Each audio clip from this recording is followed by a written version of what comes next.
In the 1990s, a close-knit immigrant community was terrorized by one of its own. Those who turned to the police for help found themselves threatened or killed. Despite the risk, two men refused to back down. Their testimony could help end the killing if the FBI got close enough to uncover one man's deadly business.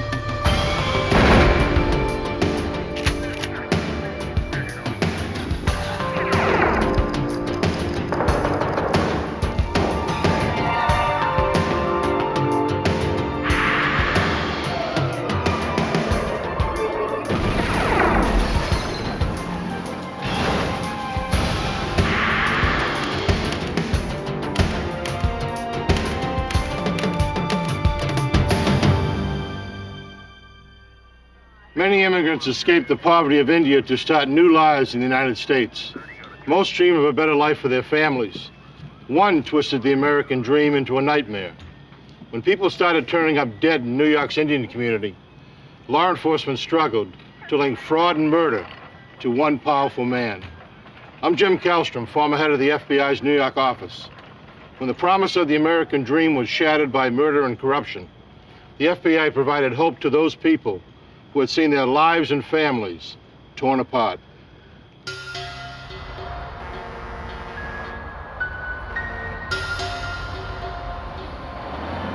July 9th, 1995. Gas station attendant Kulwant Singh commuted to a gas station in the Bronx to work the late shift. Less than a year earlier, he had arrived in New York from a poor town in India, hoping to make a better life for himself and his family.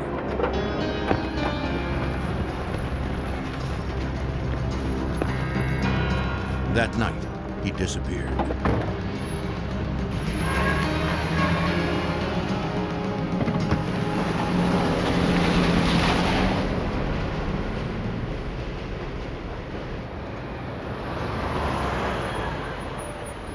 In October, the missing man's brother, Manmohan Singh, traveled to the U.S. to find him.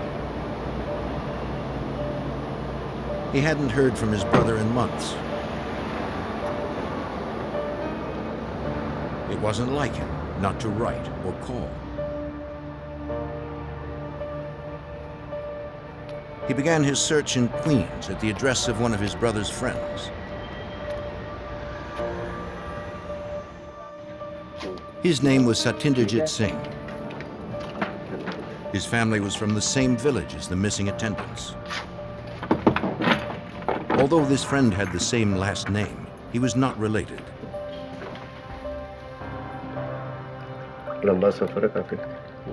Like many members of the Sikh religion, Satinderjit took the surname Singh, which means lion in the Punjabi language.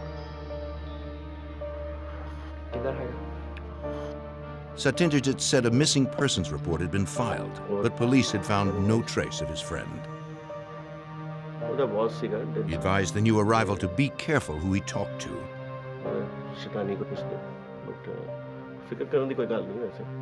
Searching for the brother would be dangerous.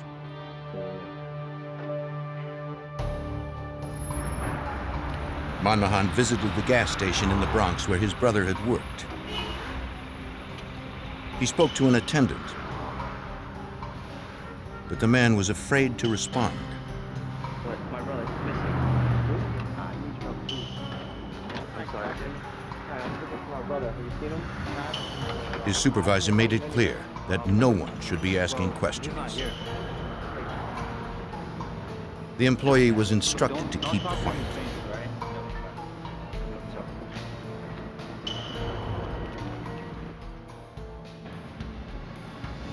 But Manmohan was persistent and convinced the attendant to meet him at a diner a few days later. I can only be here for a few minutes. I know you're looking for him. The attendant said the missing brother had been accused of stealing from the gas station. And he was coming in to Whether or not the allegations were true, they had made the station's owner angry.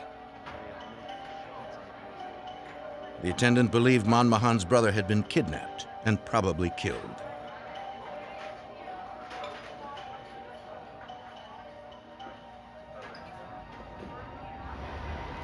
By March of 1997, a year and a half after his brother's abduction, Manmohan took a job at a gas station in New York. He worked nights so he could spend his days secretly gathering information.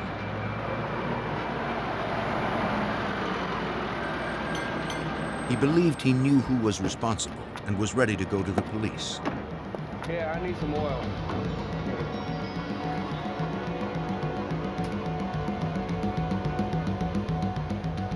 Then, on the night of March 16, 1997, he was silenced.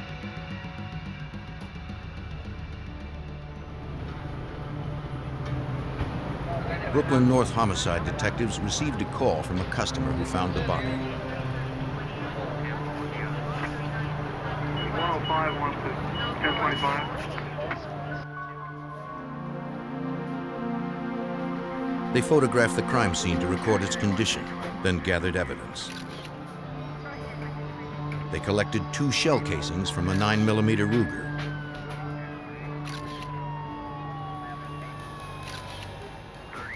Detectives found the register had been robbed, but were surprised that the thief had left some cash behind.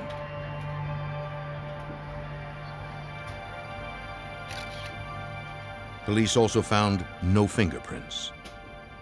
Detective Tony Brzata concluded that robbery was not the prime motive.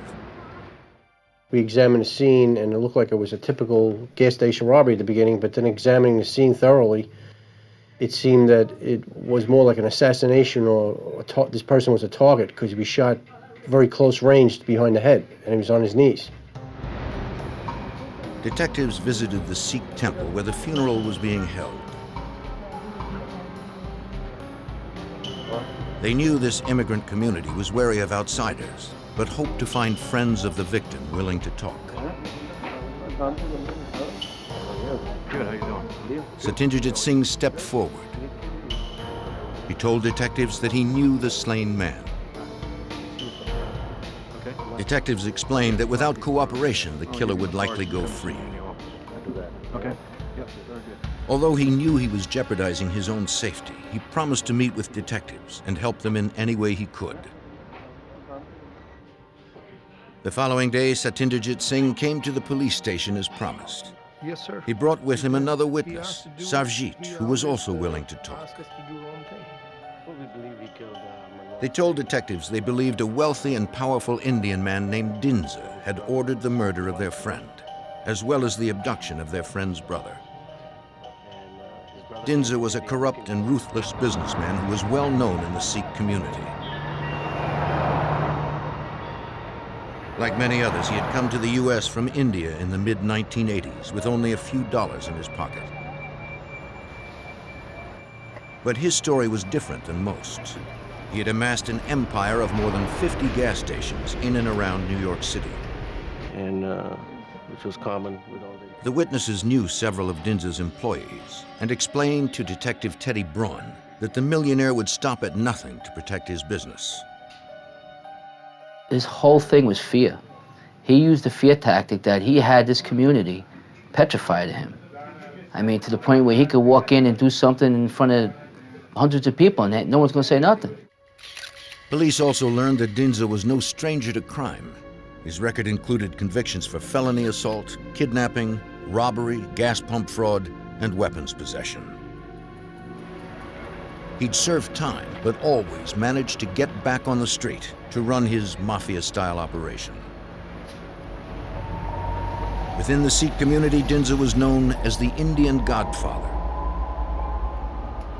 The witnesses said Dinza's empire was a family affair, with Dinza's brother a member of the inner circle and an enforcer for the organization. And then I Sarvjit worked, had seen about- for himself just how ruthless the brother could be. In 1993, outside a Queens restaurant, the informant witnessed Dinza's brother arguing with a man. The disagreement ended with Dinza's brother shooting him at close range. Sarvjit rushed to the victim's side, but it was too late. Dinza's brother was spirited out of the country to India. He was never captured.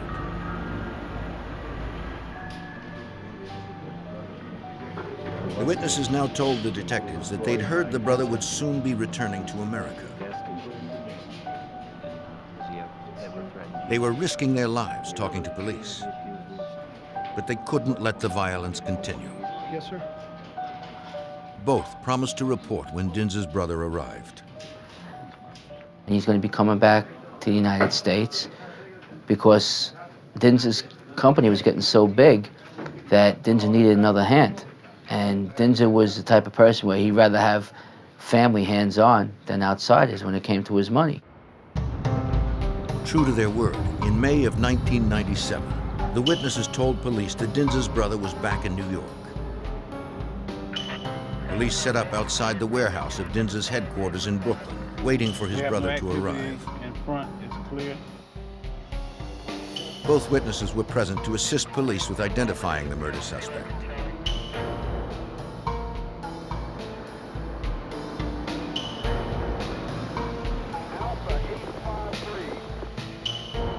We have a possible target. Stand by.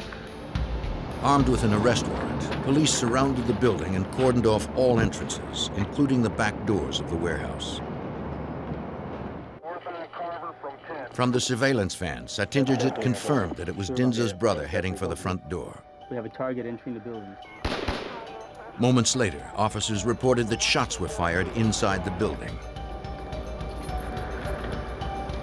They held their posts, waiting for orders. Ready? We're going in. Let's go.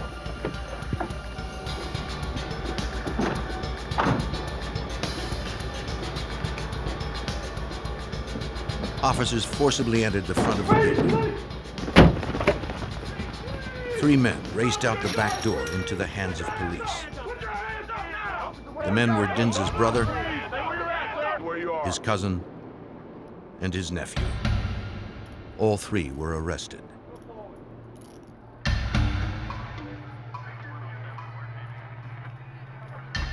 Quickly securing a search warrant, police confiscated firearms: 7 pistols, a shotgun, and a silenced machine gun. As they loaded the contraband into a police car, Dinza himself arrived at the scene. He protested the seizure, claiming that the building and guns were his property.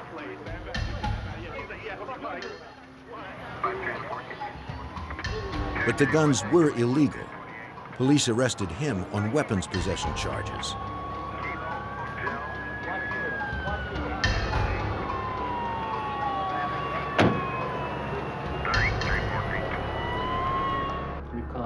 They took him to the 112th precinct, where Dinza was booked and fingerprinted. Police pressured him to cooperate. They had 2 witnesses who would testify against him and his brother for murder. Insisting he was innocent, he refused to talk.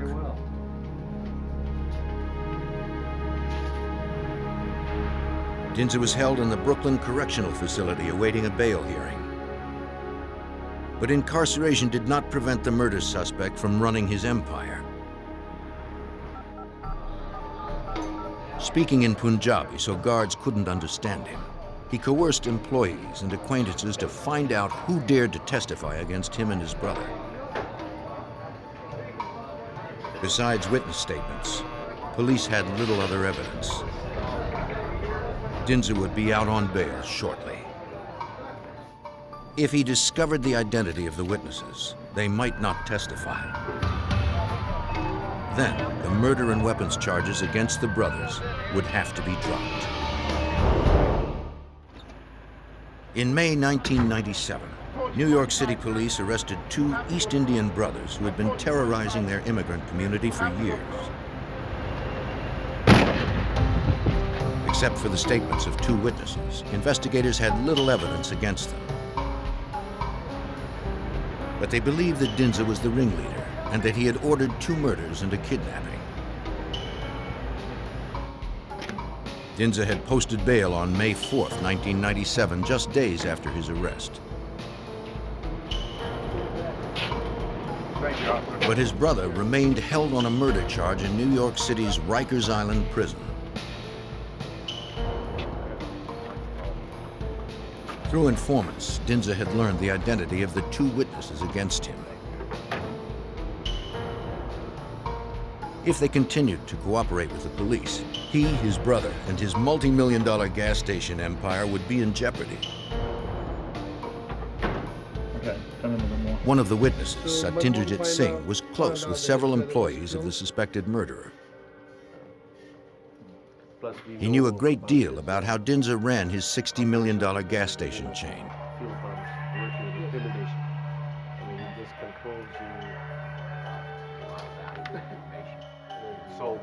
He said that Dinza rigged pumps, skimmed profits, and ordered people abducted if they How much talked. did you know about Dinza, what you told Detectives believed the information was compelling enough to seek an indictment. today? In early June of 1997, investigators met with the assistant U.S. attorney to explore Dinza's illegal activities. NYPD detective Teddy Braun explained how Dinza's pump rigging scheme worked. Dinza owned like 53 gas stations, and he had this unique skimming system. And what it did was, it regulated the amount of gas that was pumped into a consumer's vehicle. So, if you would have went in and asked for $10 worth of gas, he'd be able to set up that machine where it can give you 80%, 90%, whatever percent that he wanted to give you, and the rest would be saved. Assistant U.S. Attorney Ben Campbell learned that not only was Dinza's empire corrupt, it was extensive. The NYPD informed us that Dinza had, among other things, an organization built around pump fraud, basically ripping off customers at his gasoline stations throughout the New York and New Jersey area, by which he generated millions of dollars in income. That he protected that pump fraud activity through a pattern of violent crime, including murder. On June 18th, just as the federal investigation was beginning, witness Satyendra Singh was shot to death in Queens.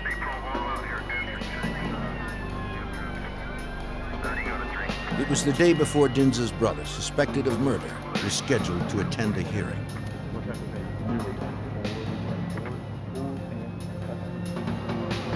At the crime scene, a neighbor told police he had witnessed the crime. He had been outside at the top of his stoop when the shooting took place. Since his apartment lacked air conditioning, he was watching a Mets game on his front porch. He was distracted by what appeared to be a traffic dispute.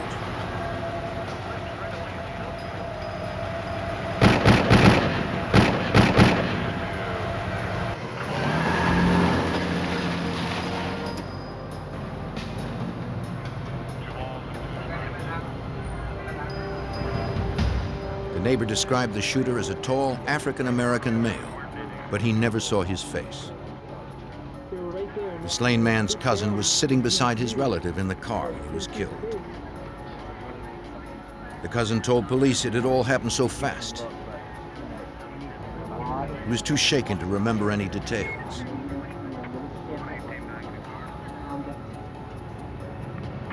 Forensic technicians photographed the scene.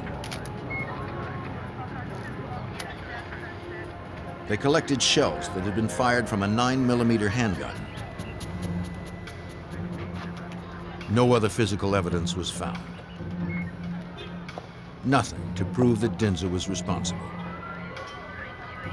Investigators believed that Dinza would continue to use any means necessary to protect his millions. They needed some way to stop him. NYPD detectives turned to Assistant U.S. Attorney Ben Campbell for guidance.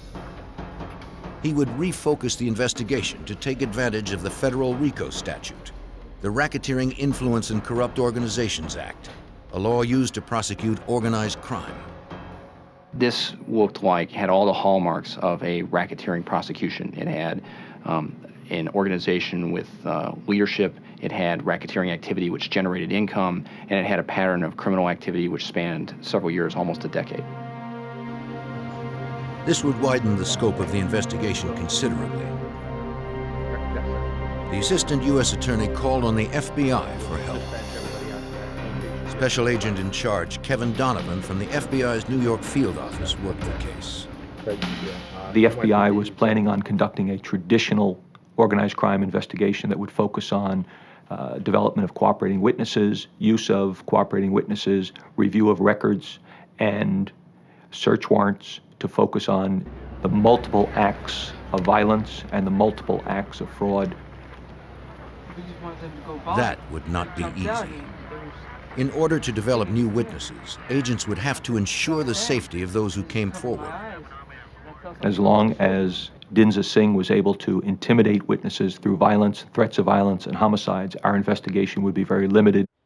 We needed to make sure that no other individuals who would cooperate with us would be hurt by Dinza Singh. News of the most recent killing spread quickly through the Sikh community. The other witness, Sarvjit, and his family prepared to leave town. Investigators pleaded with him to allow the FBI to place him under protective custody. But he insisted on taking his wife and 2 small children away from New York. Despite investigators' best efforts, Dinza had intimidated another witness. To the Sikh community, the police and the FBI seemed powerless to protect them. In the summer of 1997, the FBI was on the trail of a violent businessman named Dinza. Investigators believed he had already killed 2 men, kidnapped a third, and scared another out of New York. They needed an informant close to Dinza to get enough evidence to arrest him. I will get back to you. But Special Agent in Charge Kevin Donovan found that Dinza was well protected. The major hurdle that the FBI and the New York City Police Department had to overcome was an inability to develop cooperating witnesses and informants early on due to language difficulties and due to the fact that most of the individuals who worked at City Gas Corporation were not willing to come forward because of Dinza Singh's threats of violence and his acts of violence that were well known throughout the community. Dinza now threatened the life of another member of the Sikh community. Balwant Singh was close friends with the witness who had fled the city with his family. The man was terrified. Dinza had come after him to find the one remaining witness. He remained holed up in his apartment with his wife and daughter for 3 days before he finally called police. He reached the Queens Homicide Unit, which was investigating the murder of Satinderjit Singh, a witness against Dinza. Balwant told police that he had attended the slain man's funeral. There he was approached by one of Dinza's men. He asked Balwant where the other witness was hiding. Dinza wanted to discuss the witness's testimony face to face. Balwant refused to tell him anything. But now he feared for his own life.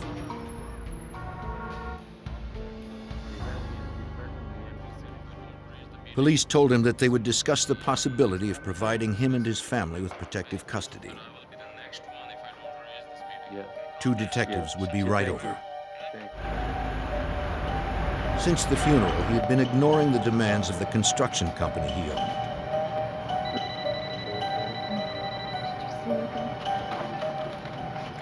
Mr. Singh, please.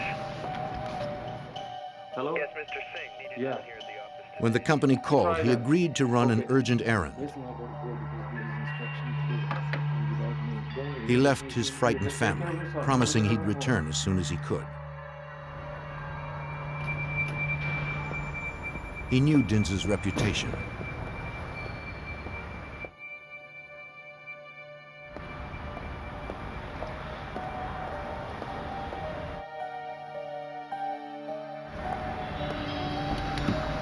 It would be difficult to avoid him for very long.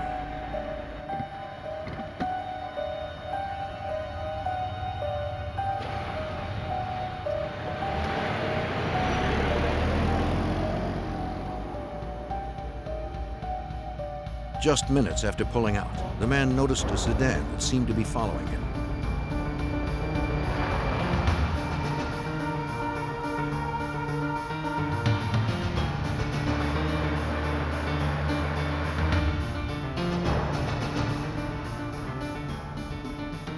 It was Dinza.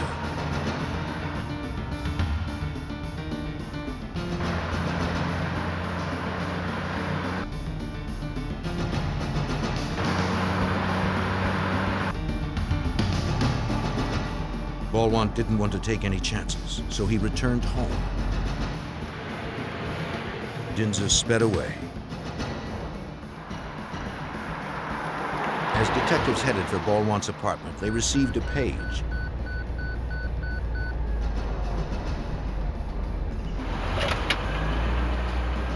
It was a coded message from their supervisor, asking them to call in immediately. Lacking a cell phone, they stopped to make the urgent call. While the detective was on the phone, he noticed an Indian man watching him closely from a car. He decided to investigate.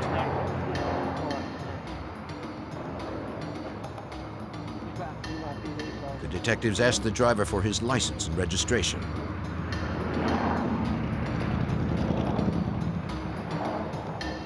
It was Dinza. Mind stepping that, sir? When detectives asked to search his car, he agreed.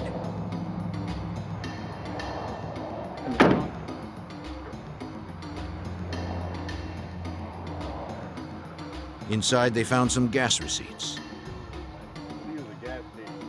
In the trunk, detectives also found electronic gauges for gas pumps. Dinza possessed nothing that was illegal.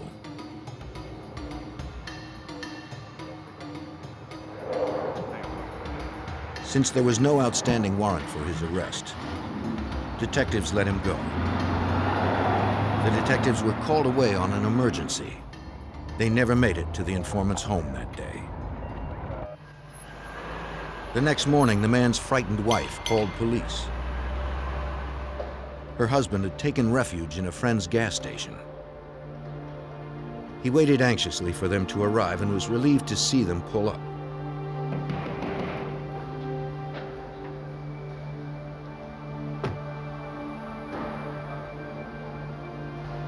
His wife and daughter were picked up moments later.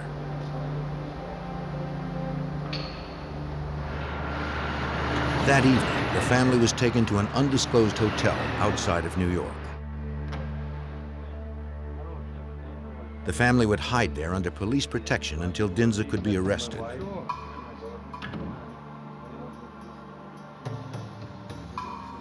Detectives informed Balwant that they had run into Dinza near his neighborhood. They asked if he could verify the man's identity from a photo. Yeah, this is Mr. Dinza. Balwant identified him instantly. 100%. I'm 100% positive. This is Mr. Dinza. Investigators had one more witness in their case against the deadly businessman, but they still lacked sufficient evidence to make an arrest. In July of 1997, FBI agents and NYPD detectives believed gas station mogul Dinza was the man behind the murders of 2 Indian immigrants and the disappearance of a third. Investigators had little evidence to prove their theory, and Dinza's intimidation had silenced most witnesses. But a few among the community were tired of living in fear. At the end of July, Brooklyn North homicide detective Teddy Braun interviewed a source close to Dinza. During the interview with the confidential informant, my partner Tony Pizzata came across a name Marvin, who was linked as Dinza Singh's strong arm. The man's full name was Marvin Dodson. He was a 35-year-old African-American male. Detectives discovered that he had an arrest record for illegal firearms. Any of these men look familiar? They showed a photo lineup to the cousin of the slain witness who was in the car when the shooting occurred. You recognize any of these men? He immediately identified Dodson as the gunman. Detective Anthony Brzada now began searching for Marvin Dodson. Okay. My partner and myself put together a list of various locations, like about 6 or 8 locations where he hung out, his residence, his relatives. On July 4th, 1997, Police cornered Dodson in a Queens neighborhood. Marvin Dodson, turn off your ignition. Throw your keys out the window now. Do it.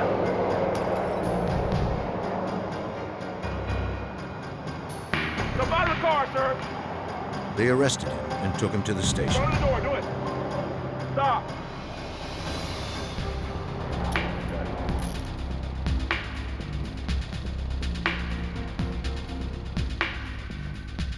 Dodson agreed to testify against Dinza in return for a lighter sentence. On Sunday morning, July 6, 1997, Dodson and his attorney met with Queens homicide detectives, the assistant U.S. attorney, and the FBI. Dodson confessed that he had been hired by Dinza for the murder. Dodson said the plan to kill one of the witnesses began on May 18, 1997.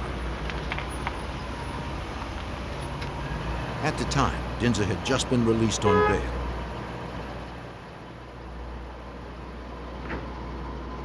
Dodson would be the trigger man, hired to kill the witness scheduled to testify against Dinza and his brother. First, they picked up the murder weapon, a 9mm Ruger. The same caliber of shell casings were later collected at the crime scene. Dodson told investigators that Dinza then ordered him to hire a driver for the hit. Go ahead and tell us the story. Dinza's next move was to conduct surveillance of the witnesses.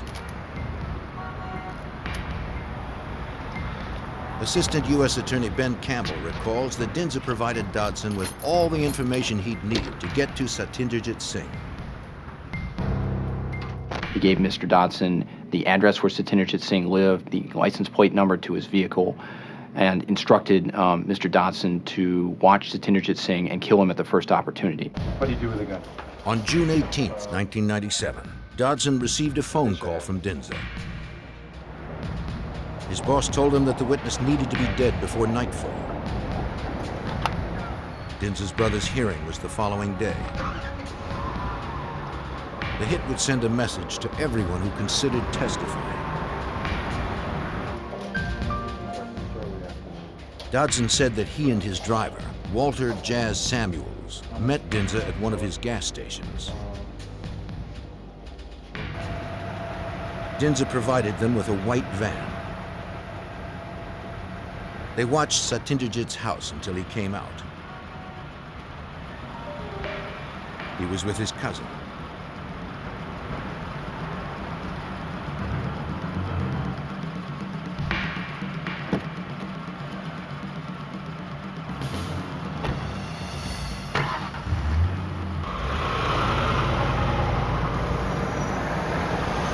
The plan was to cause a disturbance so that Satyendra would pull over and allow the van to pass.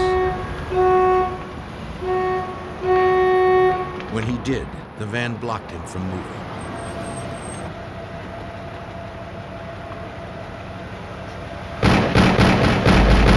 Dodson shot the unarmed man 8 times at close range.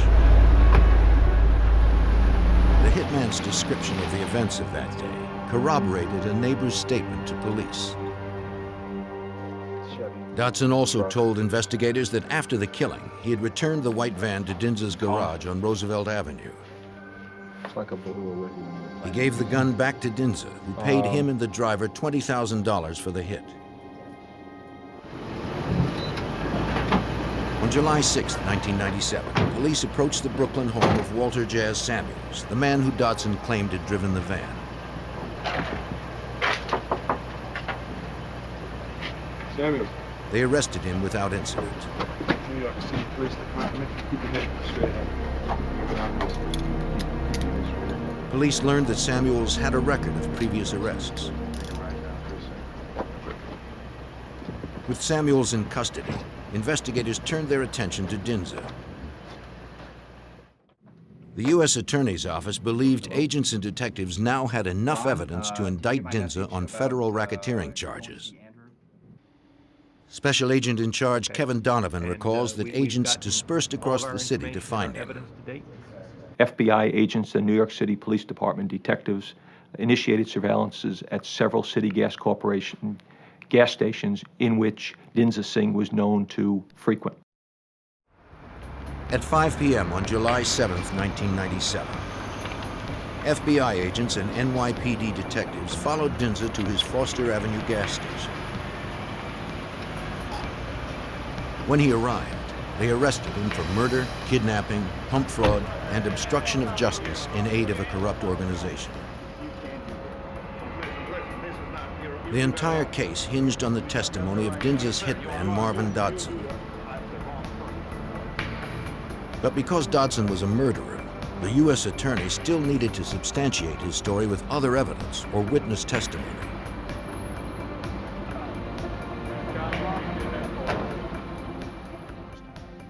They hoped that testimony would come from Walter Jazz Samuels, the man who Dodson fingered as his accomplice in the murder of Satyendra Singh. Samuels now told investigators he was not in the van at the time of the shooting. He claimed he was at a nearby restaurant. His story checked out. Investigators believed Samuels knew who drove Dodson on the day of the killing. But he wasn't talking, and neither was Dodson. Investigators needed something else to corroborate Dodson's story. They secured a search warrant for Dinza's Roosevelt Avenue gas station, the place where Dodson had returned the white van after the murder. They searched the entire premises, but found little other than stolen license plates. They believed they were probably used on getaway cars during the commission of crimes. But once again, they had no proof. They found nothing that could corroborate Dodson's story or connect Dinza to the murder. As the FBI and police continued to pursue evidence, Dinza was behind bars once again, pending a July 14th bail hearing. Investigators hoped Dinza's incarceration would encourage witnesses to come forward. It did not. As before, Dinza continued to rule with an iron hand. Unfortunately, as a result of Dinza Singh's ability to make telephone calls from jail, he was able to continue to run his corporation and his business and to focus on threatening additional individuals who might have come forward to cooperate with the FBI and the New York City Police Department. For the second time in 3 months, authorities held the suspected murderer behind bars. They hoped it would be his final arrest. But the millionaire hired a high-priced defense team, and the prosecution's entire case still hinged on the testimony of a confessed killer.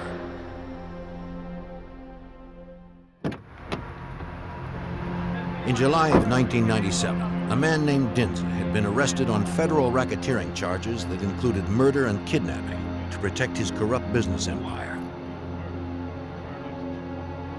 It was his second arrest in 3 months. As he had before, Dinza directed his business and even threatened potential witnesses from a prison telephone. But this time, investigators were listening. Assistant U.S. Attorney Ben Campbell was not going to let Dinza slip through his hands again. They had to keep him behind bars. First, his conversation was in Punjabi, which is a very unique dialect, and it took us some time before we could find a Punjabi translator to translate those telephone calls. Secondly, he was not very overt in his conversation, so he was somewhat cryptic in his conversation with his colleagues.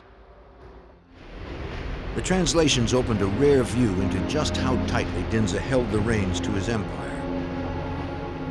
Dinza attracted customers to his rigged pumps by advertising the lowest gas prices in New York. But his pumps provided less than a gallon for the price. He was issuing routine instructions to the members of his office, telling them to change the price of gasoline at his various stations, to continue to order supplies for his company. In addition, he also gave them instructions about things to communicate to their attorneys and steps to be taken in order to try and get him out on bail. As Campbell raced to find evidence to keep Dinza from making bail, police processed the suspect's car. They found business cards that linked Dinza to his hitman Marvin Dodson and Dodson's operative Walter Jazz Samuels. Police also recovered a list of names and addresses that appeared to be a hit list. The list included the home address of Sarvjit Singh, a federal witness who had fled the city with his family.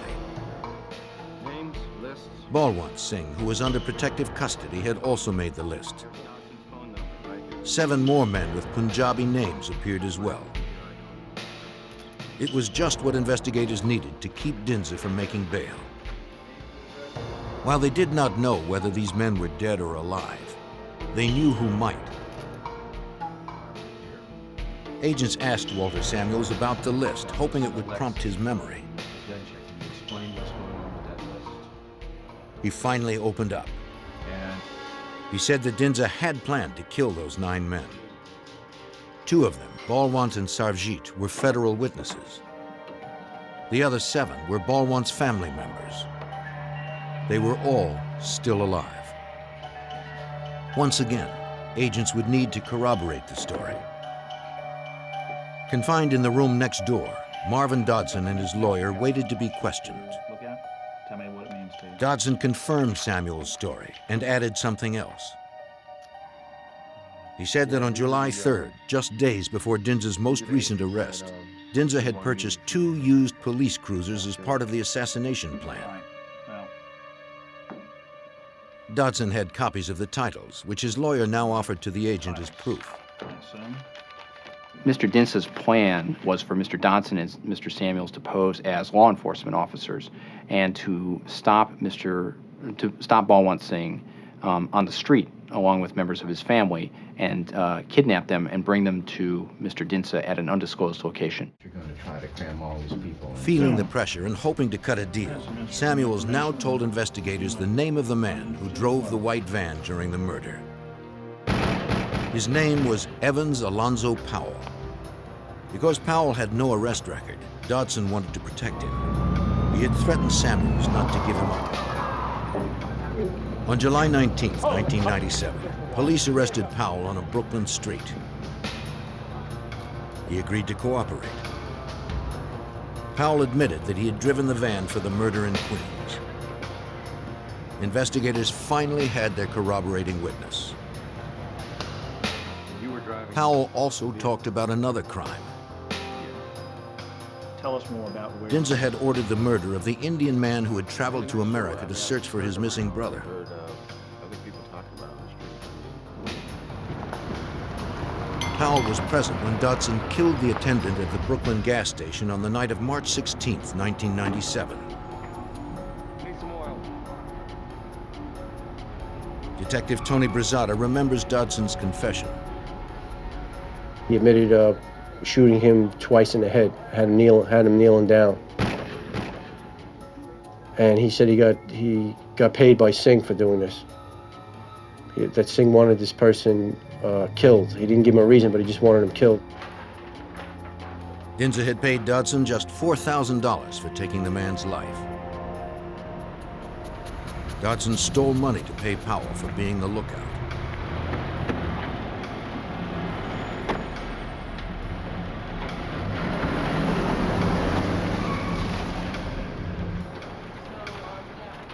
Special Agent in charge Kevin Donovan continued to gather evidence about Dinza's pump rigging activities. The FBI and the New York City Police Department executed a search warrant at the Foster Avenue City Gas station. The focus of our search was to identify and obtain evidence of the pump rigging scheme. As a result of the excavation of the area around the pump, electronic devices were located in a box that was used to control the pump rigging scheme. Investigators determined that Dinza manipulated the flow of gasoline to customers' cars through devices controlled by remote. Wired to the pumps and buried underground, the systems could be turned on or off at will. Detective Teddy Braun explains that Dinza taught many of his employees when to turn them on and off. You were taught how to work on remote. And what would happen would be if a person, like for instance, if a person came in for a gallon of gas for their lawnmower, what would happen was the gas attendant would hit a a remote in his pocket, which was just like a car alarm remote. And what that would do, it would shut off the skimming system. And the system would go right up to perfect. So that when the gas attendant pumped a gallon worth of gas in a container, it was perfect. So there would be no question. In late July of 1997, the FBI conducted an exhaustive search of Dinsa's Brooklyn warehouse headquarters. There they found his double books. We discovered documents reflecting bribery payments to a corrupt Department of Consumer Affairs inspector. In addition, we also estimate the total value of Mr. Dinsa's pump fraud activities in the neighborhood of $40 million over 10 years. By September of 1998, the body of the man abducted from a gas station in the Bronx in 1995 was still missing. But agents had a hunch. Based on New York City construction records at the time of his disappearance, agents suspected that Dinsa had buried the attendant underneath one of his gas stations. It was determined that the most likely gas station that was under construction at that time was a gas station located at Farragut and Flatbush Avenue. On September 16, 1998, investigators arrived at the station with heavy equipment. They employed ground-penetrating radar to help locate the body beneath the earth. They selected 2 separate sites where they believed the man might be buried. The construction crew removed slabs of concrete, and the FBI, the New York City Police Department, examined these 2 sites that were located by the ground-penetrating radar. Investigators never found the man's body. Though this news was disappointing, investigators were having better luck with other leads. Assistant U.S. Attorney Ben Campbell subpoenaed Dinsa's cell phone records. They placed Dinsa at the time and place of Satyendra Singh's murder. Prosecutors were well armed when Dinsa's trial began in Brooklyn Federal District Court. They hoped to convict him on 29 counts, including capital murder. Savjit Singh, who assisted the investigation despite death threats, testified against the man accused of killing his friends. On March 2, 1999, after 2.5 days of deliberations, the jury found Dinsa guilty of 21 of the 29 counts. They included murder, attempted murder, and fraud. Dinsa was acquitted in the kidnapping of the man whose body was never found. On October 5, 1999, Dinsa received 8 life sentences without possibility of parole. He escaped the death penalty. Later that month, the same judge sentenced Dinsa's hitmen for their roles in the murders. For assisting in the conviction of Dinsa, their sentences were considerably lighter. Powell received 10 years, Samuels 12, and Dodson 18. But it was the conviction of Dinsa that was most satisfying to prosecutors. Prosecution of Mr. Dinsa was a very, sort of personally for me, a very rewarding experience. We were able to step into a community that frequently does not turn to law enforcement for assistance, and to render some significant help to them in order to remove an individual who was, for lack of a better term, a plague on that community. Like many immigrants before him, Dinsa arrived a poor man and was embraced by a community of compatriots. But he repaid their kindness with swindles and murder. For his greed and brutality, he will never be free again.